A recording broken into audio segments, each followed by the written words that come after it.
ಇವತ್ತಿನ ದಿವಸ ನಾವು ಮುಸಲ್ಮಾನರ ಮುಖಂಡರು, ಇಡೀ ನಮ್ಮ ಬಿಜಾಪುರ ಜಿಲ್ಲೆಯ ಮುಖಂಡರು ಹಾಗೂ ಕೆಲವೊಬ್ರು ಉಲ್ಮಾಗಳು ನಾವು ಸೇರಿ ಏನದ ವಿಜಯಪುರದಲ್ಲಿ ಸುದ್ದಿಗೋಷ್ಠಿ ಮಾಡುವ ಉದ್ದೇಶ ಏನಪ್ಪಾ ಅಂತಂದ್ರ, ಮೊನ್ನೆ ಒಂದು ದಾವಣಗೆರೆಯಲ್ಲಿ ಎಲೆಕ್ಷನ್ ಆಗಿರುವ ಕುರಿತು ಏನಪ್ಪಾ ಅಂತಂದ್ರ, ನಮ್ಮ ಮುಸಲ್ಮಾನ್ ಲೀಡರ್ಸ್ಗೆ ಮಲತಾಯ ಧೋರಣೆ ಮಾಡುವ ಕುರಿತು. ಆ ಮಲತಾಯ ಧೋರಣೆ ಏನಪ್ಪಾ ಅಂತಂದ್ರ, ಮುಸಲ್ಮಾನ್ ಅಂದ್ರ ಕಾಂಗ್ರೆಸ್ ಅಂದ್ರ ಮುಸಲ್ಮಾನರು. ಅಲ್ಲಿ ಯಾವುದೇ ಒಂದು ಕಾರಣಕ್ಕಾಗಿ ಯಾರೇ ಒಬ್ರು ಶಾಮನೂರ ಶಿವಶಂಕರಪ್ಪ ಅಂತನವರು ಅಚಾನಕ ಮರಣ ಹೊಂದಿದ ಕಾರಣಕ್ಕಾಗಿ ಅವರು ಹೇಳಿದ್ರತ್ತ, ನಾ ತೀರದ ಮೇಲೆ ಏನದ ಮುಸಲ್ಮಾನರಿಗೆ ಟಿಕೆಟ್ ಕೊಡ್ರಿ ಅಂತೇನ ಹೇಳಿದ್ರಿ ಅಂತ ಕೇಳಿದ್ವಿ ನಾವು. ಆ ವಿಷಯಕ್ಕಾಗಿ ಕೆಲವೊಬ್ಬರಲ್ಲಿ ನಮ್ಮ ಮುಸಲ್ಮಾನರು ನಮಗೂ ಟಿಕೆಟ್ ಕೊಡ್ರಿ, ಬರೇ 2 ವರ್ಷದ. ಆ ಶಾಮನೂರ ಶಂಕರಪ್ಪ ಫ್ಯಾಮಿಲಿಯಲ್ಲಿ ಒಬ್ರು MP ಅದಾರ, ಒಬ್ರು ಏನದ MLA ಅದಾರ, ಆಗ ಮತ್ತೆ ಸಚಿವರು ಅದಾರ, ಮತ್ತಲ್ಲಿ ಪ್ರಭಾವಿ ಅವರೇ ಅದಾರ. ಹಾಗಿದ್ರು ಕೂಡ ಏನದ ಅವ್ರ ಮೊಮ್ಮಗನಿಗೆ ಟಿಕೆಟ್ ಕೊಟ್ರ. ಅಲ್ಲಿ ಕಾಂಗ್ರೆಸ್ದಾಗ ಏನದ ಅಪ್ಪ ಸತ್ರ ಮಗನಿಗೆ ಟಿಕೆಟ್ ಕೊಡ್ಬೇಕಂತದ ಹೇಳ್ತಾರ ಬಹಳಷ್ಟು ಮಂದಿ, ನಾವು ಕೇಳಿವಿ. ಆದ್ರ ಅವ್ರ ಮಗ ಆಲ್ರೆಡಿ ಒಬ್ಬರು MLA ಅದಾರಲ್ರಿ. ಅಲ್ಲಿ ನಮ್ಮ ಮುಸಲ್ಮಾನ್ರಿ ಏನದ ಬರೇ ನಾವೇನು ವೋಟ್ ಹಾಕ್ಲಿಕ್ಕೆ ಕಾಂಗ್ರೆಸ್ ಯೂಸ್ ಮಾಡ್ತೀರೇನು?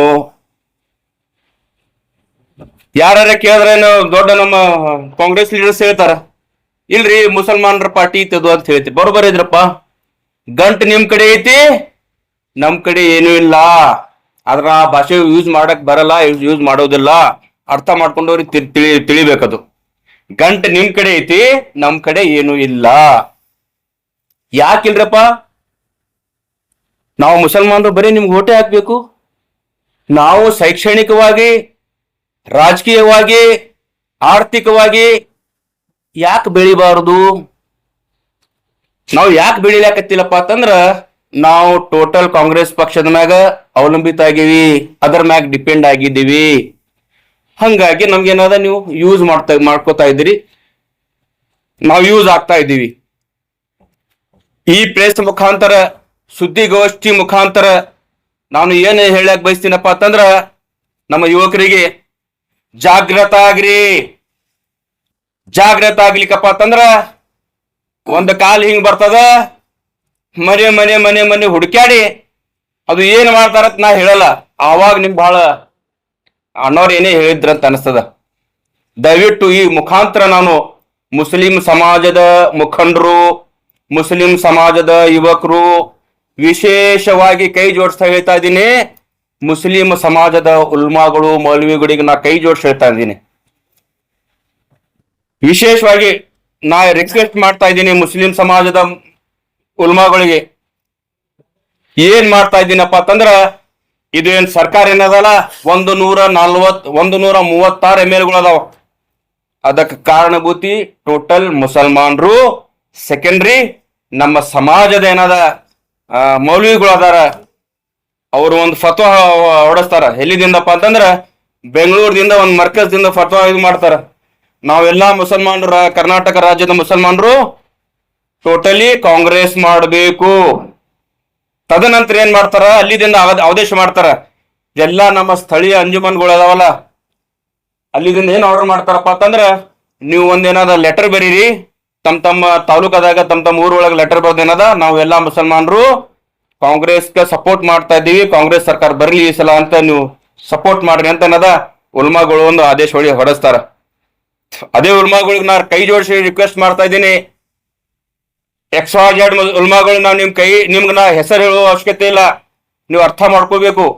ಇವತ್ತಿನ ದಿವಸ ಮುಸಲ್ಮಾನರ ಪರಿಸ್ಥಿತಿ ಏನಾದಾಗತ್ತೆ, ಒಬ್ಬ ಯಾವನೇ ಇಲೆಕ್ಷನ್ ಮಾಡ್ಲಿಕ್ಕಪ್ಪ ಅಂದ್ರೆ ತೆಗೆದು ಒಕ್ಕಾಟ್ಬಿಡೋದು ಅವನಿಗೆ. ಈಗ ಯಾಕೆ ತಾವು ಉಲ್ಮಾಗಳು ಕೇಳ್ತಾ ಇಲ್ಲ? ಯಾಕ್ರಿ ನಮ್ಮ ಮುಸಲ್ಮಾನರ ಬಗ್ಗೆ ಇಷ್ಟು ಅಪಪ್ರಚಾರ ಮಾಡಕತ್ತೀರಿ, ಮಲತಾಯಿ ಧೋರಣೆ ಮಾಡ್ತಾ ಇದ್ದೀರಿ? ಡಿ ಕೆ ಶಿವಕುಮಾರ್ ಆಗ್ಲಿ, ಸಿದ್ದರಾಮಯ್ಯ ಸಾಹೇಬ್ರಾಗ್ಲಿ, ಸುರ್ಜೇವಾಲಾ ಆಗ್ಲಿ, ಏನ್ ಮಾಡ್ತಾ ಇದ್ದೀರಿ ನೀವು? ಇವತ್ತಿನ ಸ್ಥಳೀಯ ವಿಜಾಪುರ ಸ್ಥಳೀಯ ರಾಜಕಾರಣ ನೋಡ್ಬೇಕಪ್ಪ ಅಂದ್ರೆ ಒಬ್ಬ ಹೊಡೆದಂಗ್ ಮಾಡ್ತಾನ, ಒಬ್ಬ ಹತ್ತಂಗ್ ಮಾಡ್ತಾನ. ಏನ್ ಪರಿಸ್ಥಿತಿ ಅದ ಇವತ್ತಿಲ್ಲಿ? ಮುಸಲ್ಮಾನರು ವಿಜಯಪುರದಾಗ 80% ಮುಸಲ್ಮಾನರು ಅದಾರ. ಗೆಲ್ಲಕ್ ಸಾಧ್ಯ ಇಲ್ಲ. ಇಲ್ಲಿ 1 ಲಕ್ಷ ಅಬೋ ಚಿಲ್ಲರ್ ಓಟ್ಗಳು ಅದಾವ. ಯಾವನೇ ಒಬ್ಬ ಮುಸಲ್ಮಾನರಿಗೆ ಬೈದು MLA ಆಗಿಬಿಡ್ತಾನ. ಯಾವನೇ ಒಬ್ಬ ನಿಂದಿರ್ಸಾರು ಅರಿಗೇರಿ MLA ಮಾಡ್ಬಿಡ್ತಾರ. ಇಂಥ ಪರಿಸ್ಥಿತಿ ಇದ್ದಾಗ ಇಂಥಲ್ಲಿ ಇಲ್ಲಿ ನೀವು ಕ್ರಮ ತಗೋಬೇಕಿತ್ತು. ಯಾರ ಮ್ಯಾಗ ಕ್ರಮ ತಗೋಬೇಕಿತ್ತಪ್ಪ ಅಂದ್ರ ಕೆಲವೊಬ್ರು ಸಚಿವರು ಅದಾರ, ನಿಮ್ಮವ್ರೆ ಸಚಿವರು ನಿಮ್ಮವ್ರೆ ಅದಾರ, ಬಿಜೆಪಿ ಸಪೋರ್ಟ್ ಮಾಡ್ತಾರ. ಇಂಟೆಲಿಜೆನ್ಸ್ ರಿಪೋರ್ಟ್ ತಗೋರಿ ನೀವು. ಇವತ್ತು ಏಕೋಚಿದ ಬಾಯ್ ಎಲೆಕ್ಷನ್ ಒಳಗ ಬಳೆ 2 ವರ್ಷ ಇದ್ದು ಉಳಿದಿತ್ತು. ಅವಾಗ ಮುಸಲ್ಮಾನರಿಗೆ ಟಿಕೆಟ್ ಕೊಡ್ರಪ್ಪ ಅಂತಂದ್ರ ಬೇಡದವರಿಗೆ ತೆಗೆದಿರಿ. ಈಗ ಮುಂದೆ ಯಾರು ಬೇಡಬಾರ್ದು. ಮತ್ತೆ ಯಾರೇ ಜಮೀರ್ ಅಹಮದ್ ಲಿಸ್ಟ್ ಅದ ಕೇಳ್ತಾ ಇದ್ದೀನಿ ನಾನು, ಅದಿಲ್ಲ ಗೊತ್ತಿಲ್ಲ. ಅದು ನಿಮ್ಮ ಆಂತರಿಕ ಪ್ರಾಬ್ಲಮ್ ನಿಮ್ದು ಕಾಂಗ್ರೆಸ್ದವ್ರದ್ದು. ಆದ್ರ ನಾವು ಸರಿಸಾಮಾನ್ಯ ಜನರು ಏನ್ ವಿಚಾರ ಮಾಡಕತ್ತೀವಪ್ಪ ಅಂದ್ರ ಮುಸಲ್ಮಾನರು ಸರಿಸಾಮಾನ್ಯರು. ನಮ್ಮ ಸ್ಥಳ ಕಾಂಗ್ರೆಸ್ ಇಲ್ಲ ಅಂತ ನಮ್ಗೆ ಅನಿಸಾದಿ ಸಲ. ಹೀಗೆ ಆದ್ರ ಮುಂಬರುವ ಕಾಲದಲ್ಲಿ ಕಾಂಗ್ರೆಸ್ ಮುಖಬಂಧ ಮಾಡ್ತೀವಿ ನಾವೆಲ್ಲ ಮುಸಲ್ಮಾನರು ಕೂಡಿ. ಯಾಕಪ್ಪ ಅಂದ್ರ ಅಲ್ಲಿ ನಮ್ದು ಏನು ಉಳಿಸ್ಲಾಕತ್ತಿಲ್ಲ. ಮುಸಲ್ಮಾನರಿಗೆ ಅಪಮಾನ ಬಿಟ್ಟು ಇಲ್ಲಿ ಏನೂ ಇಲ್ಲ. ನಾವು ಮುಸಲ್ಮಾನ ಜನರು ಏನ್ ಮಾಡ್ತಾ ಇದ್ದೀವಪ್ಪ ಅಂದ್ರ ಕಾಂಗ್ರೆಸ್ ಅಂದ್ರೆ ಅದು ನಮ್ದು, ಅದು ನಾವು ಹುಟ್ಲಾಕತ್ತೀವಿ. ಇಲ್ಲ, ಎಲ್ಲೇ ಬರೇ ಪಾಟೀಲ್ರು ಅದಾರ ಇದ್ರೊಳಗ. ಇವತ್ತಿನ ಮಟ್ಟಕ್ಕೆ ನಮ್ಮ ವಿಜಯಪುರ ಜಿಲ್ಲೆಯಲ್ಲಿ ಕನಿಷ್ಠ ಒಂದು 18ರಿಂದ 17 ಸಾವಿರ ಓಟ್ಗಳು ಅದಾವ. ಆ 18ರಿಂದ 17 ಸಾವಿರ ಓಟ್ ಒಳಗ ಕನಿಷ್ಠ 4 ಲಕ್ಷ ಮುಸಲ್ಮಾನ್ ಓಟ್ ಅದಾವ. ಎಲ್ಲಿ ಜಿಲ್ಲಾ ಪಂಚಾಯತಿ ನಾವು ಇಲ್ಲಿ ಇಲ್ಲ. ಜಿಲ್ಲಾ ಪಂಚಾಯತಿ ಟಿಕೆಟ್ ನಮ್ಗೆ ಎಲ್ಲಿ ಇಲ್ಲ ಕೊಟ್ರು, ನಮ್ಗೆ ಟಿಕೆಟ್ನು ಕೊಟ್ಟಿಲ್ಲ, ಕೊಡೋದನ್ನ ಇಲ್ಲ ಅಂತ ಅನಿಸ್ತದ. ಏನ್ ಮಾಡ್ತಾರ ಸ್ಥಳೀಯ ಎಲ್ಲಾ ಡಾಮಿನೇಟ್ ಪರ್ಸನ್ಸ್ ಪಾಟೀಲ್ಗಳು ಏನ್ ಮಾಡ್ತಾರಪ್ಪ ಅಂತಂದ್ರ ಒಂದ್ ಕಡೆ ಟಿಕೆಟ್ ಕೊಡಂಗ್ ಮಾಡ್ತಾರ, ಒಂದ್ ಕಡೆ ಮತ್ತೊಬ್ರು ರೊಕ್ಕ ಕೊಟ್ಟು ಗೆಲ್ಲಿಸ್ತಾರ. ಯಾಕ್ರಿ ಅಂತ ಕೇಳಿದ್ರೆ ಇಲ್ಲಿ ನಿಮ್ಮವ್ರು ಬರೋಬರಿಲ್ಲ ಅಂತ ನಮ್ಗೆ ಜಗಳ ಹಚ್ಚಿಬಿಡ್ತಾರ. ಇವತ್ತಿನ ಮಟ್ಟಿಗೆ Bagalkot district with Vijayapura district ಒಳಗ ನಾವು ಯಾರು ಜಿಲ್ಲಾ ಪಂಚಾಯತಿ ಸದಸ್ಯರು ಇಲ್ಲ. ಇಂಡಿ ಮತಕ್ಷೇತ್ರದಾಗ ಹೇಳ್ತೀನಿ ನಾನು, ಇಂಡಿ ಮತಕ್ಷೇತ್ರ ಶಾಸಕ 3 ಸಲ ಆರಿಸಿ ಬಂದಾರ. 3 ಸಲ ಆರಿಸಿ ಬಂದ. ಈ ಸಲ ಏನದ 71,785 ಓಟ್ ತಗೊಂಡಾರ. 99% ಅಂಡ್ ಹಾಫ್ ಮುಸಲ್ಮಾನ್ ವೋಟ್ ಮಾಡ್ಯಾರ. ಅದರೊಳಗೆ ಅರ್ಧ 35,000 ಮುಸಲ್ಮಾನ್ ವೋಟ್ ಅದಾವ. ಇದೇ ತಕ್ಕ ಹೇಳ್ತೀನಿ. ಇವತ್ತಿನ ದಿವಸ ನಮ್ಮ ಅನುದಾನ ಏನಾದ ಎಲ್ಲಾರ 1 ಲಕ್ಷ ಕೊಟ್ಟ 1 ಕೋಟಿ ಕೊಟ್ಟಪ್ಪ ಅಂತಂದ್ರೆ ಎಲ್ಲರ ಸ್ಟೇಜ್ ಮ್ಯಾಗ ಹೇಳ್ತಾರ, ಅಲ್ರಿ ನಾವು ನಿಮ್ಗ 50% ವೋಟ್ ಹಾಕಿ ನಮ್ 50% ಪಾಲ್ ಬೇಕಾದ್ರೊಳಗ, ನಾವು ಪಾಲ್ಗಾರ ಇದೀವಿ ಇದ್ರೊಳಗ, ನಮ್ಮ ಹಕ್ಕುಗಳು ಕೂಡ ನಮ್ಗೆ ಉಪಕಾರ ಮಾಡ್ಲಕ್ ಹೋಗ್ಬೇಡ್ರಿ. ಇವತ್ತಿನ ದಿನ ಮುಸಲ್ಮಾನರಿಗೆ ಏನ್ ದೌರ್ಜನ್ಯ ಆಗ್ಲಾಗ್ತದಪ್ಪ ಅಂದ್ರ ಕಾಂಗ್ರೆಸ್ ದಿಂದ ನಾವ್ ಎದಕ್ ಓಟ್ ಹಾಕ್ಲಾಕ್ತಿವಿ ಕಾಂಗ್ರೆಸ್ ಅಂದ್ರೆ ನಮ್ ಬದಕ್ಲಾಕರಿ ಕೊಡ್ರಿಯಪ್ಪ, ನೀವು ಏನು ಕೊಡಕ್ ಸಾಧ್ಯ ಇಲ್ಲ. ನಮ್ಗೆ ಕೊಡಂಗಿಲ್ಲ.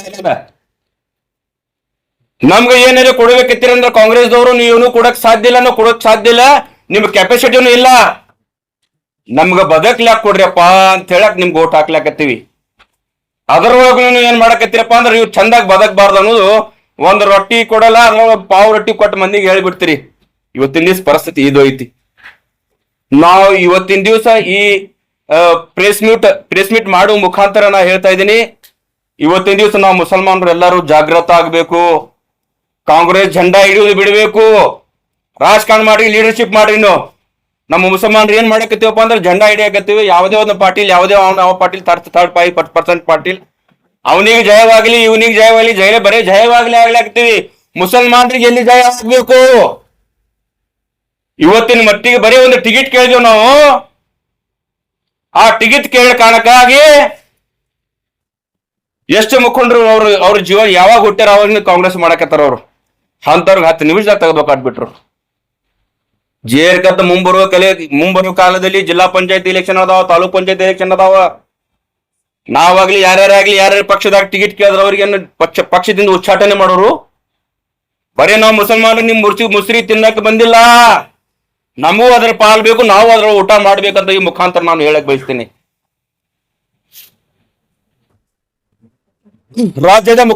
ರಾಜ್ಯದ ಕಾಂಗ್ರೆಸ್ ಮುಖಂಡರು 136 MLAಗಳು ಬರ್ತಾವ ಈ ರಾಜ್ಯದಲ್ಲಿ. ಟೋಟಲ್ 99% ಅಂಡ್ ಆಫ್ ಮುಸಲ್ಮಾನರು ನಿಮ್ಗೆ ಓಟ್ ಹಾಕ್ತಾರ. ಮುಸಲ್ಮಾನರ ಬಗ್ಗೆ ಎಲ್ಲಿ ಚರ್ಚೆ ಮಾಡಿರಿ ನೀವು ವಿಧಾನಸಭಾ ಒಳಗ? ಯಾರು ಏನು ಚರ್ಚೆ ಮಾಡಿಲ್ಲ. ಮುಸಲ್ಮಾನರಿಗೆ ಯಾವನೇ ಒಬ್ಬ ಹುಚ್ಚ ಮೇಲೆ ಅಲ್ಲೇ ಕೂತು ಬೈತಾನ, ಯಾರು ಅವನಿಗೆ ಕೇಳೋದಿಲ್ಲ. ಯಾಕ್ರಿ ಮುಸಲ್ಮಾನರು ನಿಮ್ಗೆ ಏನ್ ಕಣ್ಣಾಗ ಏನು ಕಸ ಕಾಣ್ಲಾಕತ್ತಾರ, ಏನ್ ಕಾಣಾಕತ್ತಾರ? ಕಾಂಗ್ರೆಸ್ ಪಕ್ಷದ ಆಸ್ತಿ ಯಾರಾದ್ರೂ ಇದ್ರ ಅದು ಕಾಂಗ್ರೆಸ್ ಪಕ್ಷದ ಆಸ್ತಿ ಯಾರಾದ್ರೂ ಇದ್ರ ಅದು ಏಕೈಕ ಮುಸಲ್ಮಾನರು.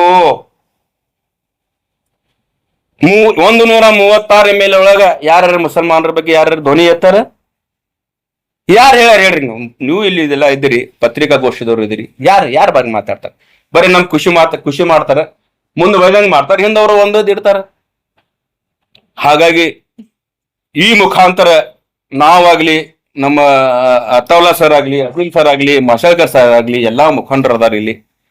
ವಿಶೇಷವಾಗಿ ನಾನು ಮಗದೊಮ್ಮೆ ನಮ್ಮ ಸಮಾಜದ ಹಿರಿಯರು ಮತ್ತು ಉಲ್ಮಾಗಳಿಗೆ ನಾ ಕೈ ಜೋಡಿಸಿ ಹೇಳ್ತೀನಿ, ಇವತ್ತಿನ ದಿವಸ ನೀವು ರಾಜ್ಯದಲ್ಲಿ ಬರೀ ಉಲ್ಮಾಗಳು ಮೀಟಿಂಗ್ ಮಾಡ್ರಿ. ಯಾಕಂದ್ರೆ ಉಲ್ಮಾಗಳೂನೇ ಈ ಸರ್ಕಾರ ತಂದವರು. ನಾವು ನಿಮ್ಗೆ ಹೇಳ್ಬೇಕಾಗ್ತದ. ಈಗ ನಾವು ಬೇರೆ ಏನೇ ಶಬ್ದ ಯೂಸ್ ಮಾಡಿದ್ರೆ ಸರಿ ಅನ್ಸಲ್ಲ. ಉಲ್ಮಾಗೌಡಿಗೆ ಮತ್ತೊಮ್ಮೆ ಯಾಕಂದ್ರೆ ಗೌರವಿಸ್ತೀವಿ, ನಾವು ಮುಸಲ್ಮಾನರಪ್ಪ ಅಂದ್ರೆ ಗೌರವಿಸ್ತೀವಿ. ಯಾವನೇ ಒಬ್ಬ ಮೌಲ್ವಿ ಹೋಗಿ ನೀವು 2-3 ಸಲ 4-5 ಸಲ MLA ಮಾಡಿರ್ತೀರಿ, ಆ ಮೌಲ್ವಿಗೆ ಆ MLA ಆ ಸಚಿವ ಎದಕ್ ಬಂದಿರಿ, ಯಾವಾಗ ಬಂದಿರತ್ ಹೇಳಲ್ಲ. ಆ ಮೌಲ್ವಿ ಆ ಹಿರಿಯರು ಆ ಸಚಿವರ ಬಗ್ಗೆ ಆಗ್ಲಿ, ಆ MLA ಬಗ್ಗೆ ಆಗ್ಲಿ ಮುಂಜಾನೆ ವೋಟಿಂಗ್ ಮಾಡೋದು ಇರ್ತದಲ್ಲ, ಅವತ್ತು ನಮಾಜ್ ಬಿದ್ದು ಬಂದು ಅವ್ರಿಗೆ ಅವ್ರ ಮನ್ಯಾಗ ಎಲ್ಲ ಕೆಲಸ ಬಿಟ್ಟು ಅವ್ರಿಗೆ ಕೆಲಸ ಮಾಡ್ತಾರ. ಒಂದು ಸಮಾಜ ಪರವಾಗಿ ಕೆಲಸ ತಗೊಂಡು ಹೋದ್ರೆ ಒಂದು MLA ಬಂದು ಅವ್ರಿಗೆ ಮಾತಾಡಲ್ಲ, ಎದಕ್ ಬಂದಿರ ಅಂತ ಕೇಳ.